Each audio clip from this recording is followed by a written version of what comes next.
Today I decided that I was going to rank all of the Lego Star Wars Microfighters up until a certain point, I guess, but I'll add in the others at the end. So, first off we have the Clone Turbo Tank, and honestly this one's just going straight into S tier because it's an amazing set. The AAT, it looks alright for what it is, but I feel like it could be a lot better, so I'm putting that in C tier. Not much else to say about it. The original Millennium Falcon was really good. Not S tier, but I think a solid A tier.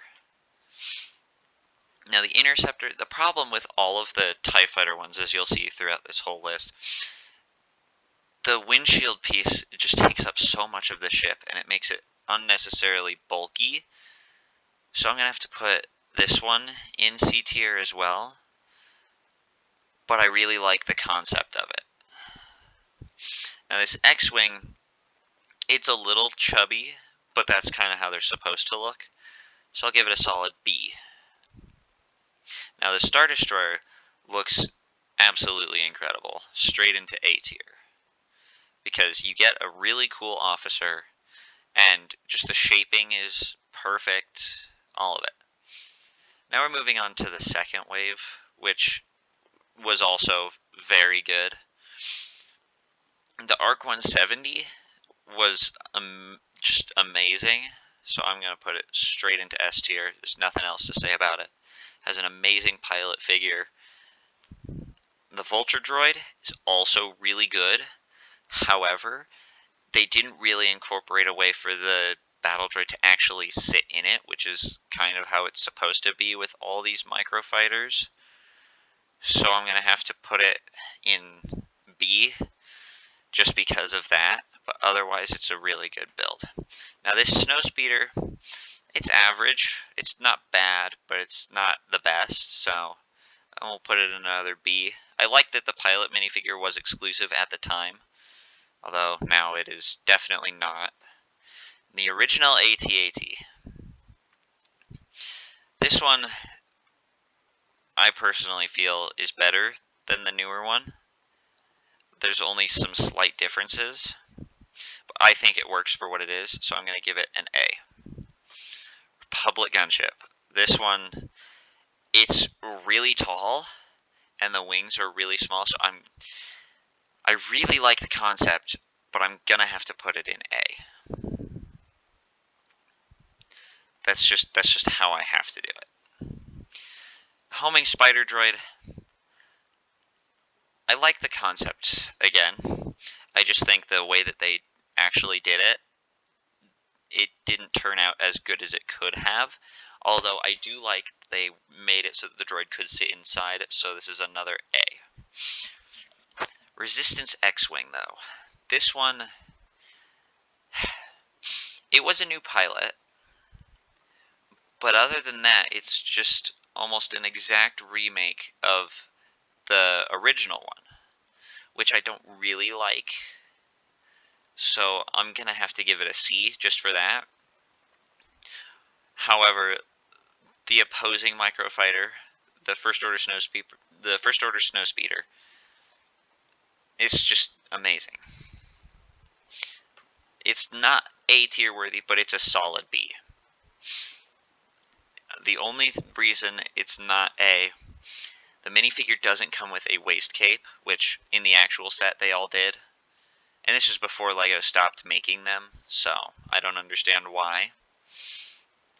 Now the Ghost looks fantastic, and it has a great figure as well that's actually the pilot of the ship. So for that reason it's going into A. Now this TIE Fighter would go into A, but it doesn't have the right pilot. It's supposed to have the Grand Inquisitor because this is his TIE Fighter. Instead, they just put in a regular TIE pilot. And for the same reasons as the other TIE Fighter, the TIE Interceptor, it's not good, so I'm going to put it in C. So far, we haven't run into any truly awful ones, but we'll get there. The Wookiee gunship, it's average. It's good, but it's not great. And I'm going to have to say the same for this one. I like the characters in both of them, and the builds are pretty decent, but I wouldn't go out of my way to get them, like some of these other ones. The U-Wing is kind of more of the same. I probably wouldn't go out of my way to get it, but if I saw it at like a good price or something, I'd get it. I hate to put all the TIE fighters in the same one, but the TIE Striker, it suffers the most from having that oversized body part, because the wings just aren't big enough, and it looks really weird. So I'm going to have to put that in C. So far we don't have any, like, bad ones, and that should say something about all these microfighters. So, yeah. Next up we have the Y-Wing. Now, I like that they made a Y-Wing, but it's a reuse of a pilot. So I'm gonna have to put it in B.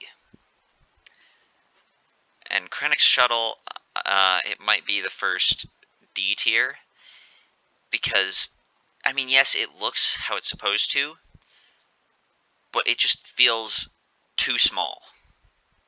And I know that's like the whole point, but it feels like you're not getting enough for the $10 price point. Because you're not even getting the Krennic minifigure, so it's just another one of those ones where it suffers from not having the correct pilot. Now, this Millennium Falcon is going here. They didn't need to remake it, but I'm glad that they at least made it like the sequel era, and it had Chewbacca, so it's not absolutely terrible. Now this TIE Fighter, on the other hand, it's just, the red, you can see it through the windshield, and it's another one of those TIE Fighters, so I'm going to have to put it in D tier as well. Now, as much as I hated The Last Jedi, I have to admit, this looks pretty good. So I'm going to put it in B. And this was part of a duo pack with this. So this one is also going to go up there, because they both had great figures. They may not have been original, but they work with what it's supposed to be, and they look good for what it is. So now the A-Wing, I like that it was an original figure, but it just feels like it's lacking, because you look at something like these two in the first duo pack, and it's great. It had a side build that was just terrain that went with everything, whereas the side build for this pack, it was just random extra like hangar stuff that they throw in with all these other starfighters in regular sets just to bump up the price, and I hate that about it. It's also a reuse of a Kylo figure. However, he is the correct pilot, and this is an original figure over here. So for that reason, it's going in C tier, not D tier. The N1, A tier. The Scimitar, I'm going to put it in B tier, just because I like it. I like the idea, but there's really nowhere to put his lightsaber. And at this point, they had introduced the double wide lightsaber handles, and they just didn't put it in there, which I don't understand why. Now this duo pack, I'm actually going to split them up. This one is going into A tier. I love the little creatures. They're amazing. This one, I'm going to put here, because yes, it has two figures, but R2-D2 just kind of feels like he was thrown in there just as an extra addition. I like that there were 3 figures, but the build is decent, and there's just the figures feel like they were kind of thrown in at the end. The main reason I got that one is because of this up here. So now we've reached the end of all of the pictures. However, there have been a couple more to come out since then. So there was the duo pack of the T-16 Skyhopper and the Bantha. Now, I don't know too much about that, but just based off of what I can see, I would have to put the Bantha. Here, I'll pull up the Bantha looks alright. It's the only Bantha we've ever gotten. So for that, I'm gonna put the Bantha in B tier. Now this one, I like the concept. I just don't think they did it properly. I'm gonna have to put that one in D tier because it doesn't look good. So now we have the Rise of Skywalker ones, and Kylo's shuttle. It comes with Kylo, with that new mask, which is really nice. And I think they did a good job with the Microfighter itself.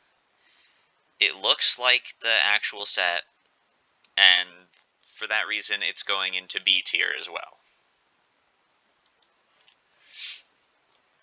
Now, we also have this Y-Wing, which, it's good. It comes with a figure that I don't believe was supposed to pilot it, but it's nice to get the figure in a cheap set. So, for that reason, I'm going to put it in C tier. For this one, the AT-AT looks a little weird. I definitely prefer the original. However, it still has the pilot. So, for that reason, I'm going to put the AT-AT in... We'll put it in B tier. Now, the Tauntaun is great. I like what they did. They were able to get it to work. And the minifigure is incredible. Even if they did release it again in a different set later on, it just works. So that one is going into A tier. Then we have this one. This is the third Millennium Falcon that they made.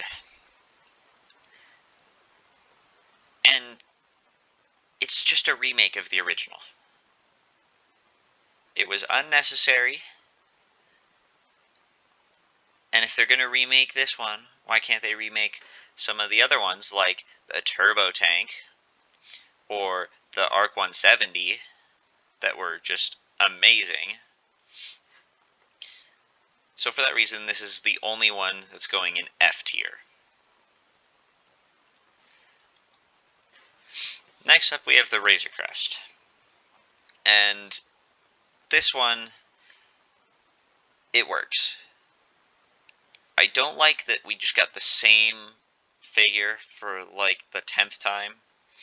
But it was nice to get these new stud shooters, even if they do look kind of weird.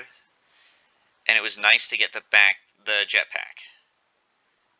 So I really like all of this, so I'm going to put it in B. Alright, so the last thing on the list is this. I wasn't sure about it at first, but once I actually built it and had it in hand, it was great.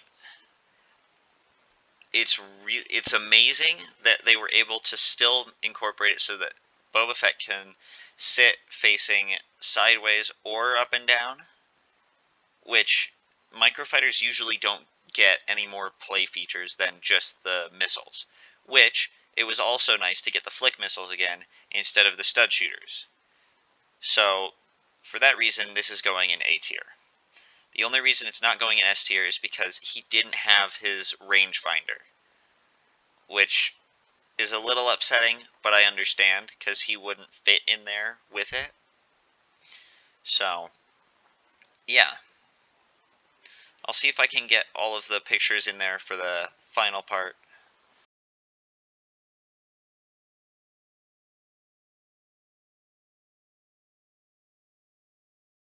So anyways, yeah, this is the final tier list with all of the other ones added in.